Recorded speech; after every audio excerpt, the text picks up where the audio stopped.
First off, congratulations on your special night. Thank you. Kind of walk me through the emotions that you got going right now.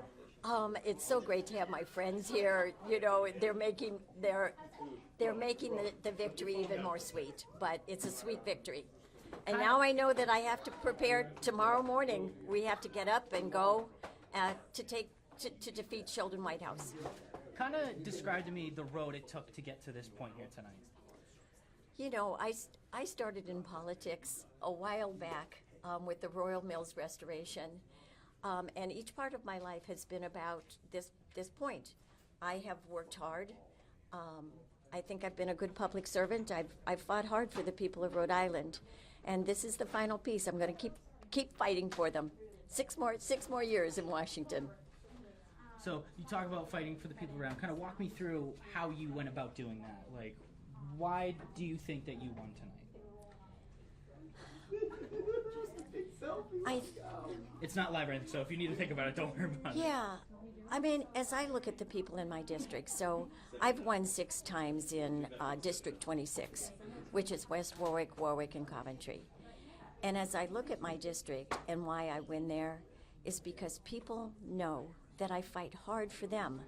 They're just average people, right? They work hard, they get up every day, they go out, they work hard so that they can take care of their families, and they just want government to stop intruding on their lives, right? They want to live their lives and they'll pay their fair share, but they don't want government always in their face. And that's what I want kind of for people. I want them to keep more of the money that they work so hard to make. And that's kind of been my guiding purpose down in the General Assembly is to make sure that average people can live in comfort, dignity, they can have good lives, better lives, because I'm there. And I think they have. So now that you've won this race and you're going on to the next one, kind of describe to me what the rest of the road looks like. What are you anticipating along the way with this next fight that you have going on? We're going to need everybody in the Republican Party, everybody who's an independent and who would love to support me. I want them to come and help me. We're going to need an army of folks, but we can do this. We can absolutely do it. People in Rhode Island are suffering now. Their standard of living has been plummeting over the last 4 years. That's not how we want to live. And I think I have the answers for that. And one of the answers is defeating Sheldon Whitehouse. The policies that he is advocating for, the places where he has been negligent, where he doesn't even open up his mouth in protest, he hasn't done anything to help average people in Rhode Island, but I will. So you talk about his policies not really delivering for the Rhode Island people. Kind of what are you going to change about that? What are kind of your big policies that you're looking to bestow upon the people of Rhode Island? You know, one of the things that Sheldon really is pushing is his climate agenda. It's been making him very wealthy, by the way. They're so loud. You know, that climate agenda has done nothing but make the lives of average people more difficult. Our electric bill is up because of it.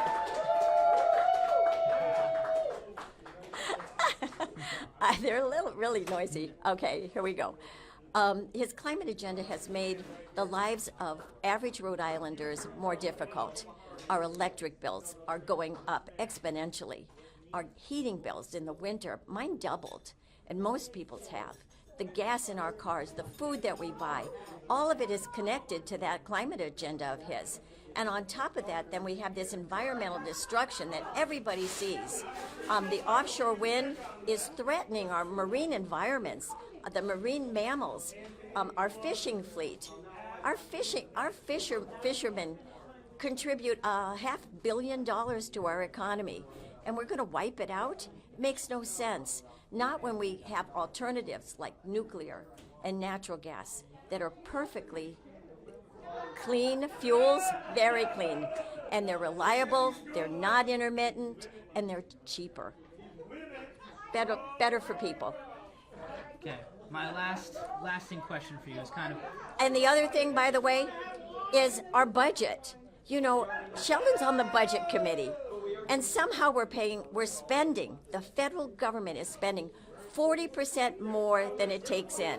He's not very good at money, is he? Except what goes in his own pocket, I suppose. But that is no way to run a country, to spend 40% more than you take in. Try that in your home. Your home would not be there very long if you kept spending 40% more than you take in. So we have to get serious about it. And he's not serious. He's spending money on things that are, in my estimation, foolish. My last question is, what's like a lasting message that you will leave with Rhode Islanders today, and what they can kind of look forward to now that you're taking this next step? You know, vote for me. Vote for me. I'll work hard for you. And I will always keep the average, everyday Rhode Islander in my mind when I am serving you. I've done it in the General Assembly, and I'll continue to do it. Awesome. Anything else you want to add that maybe I didn't touch on? No.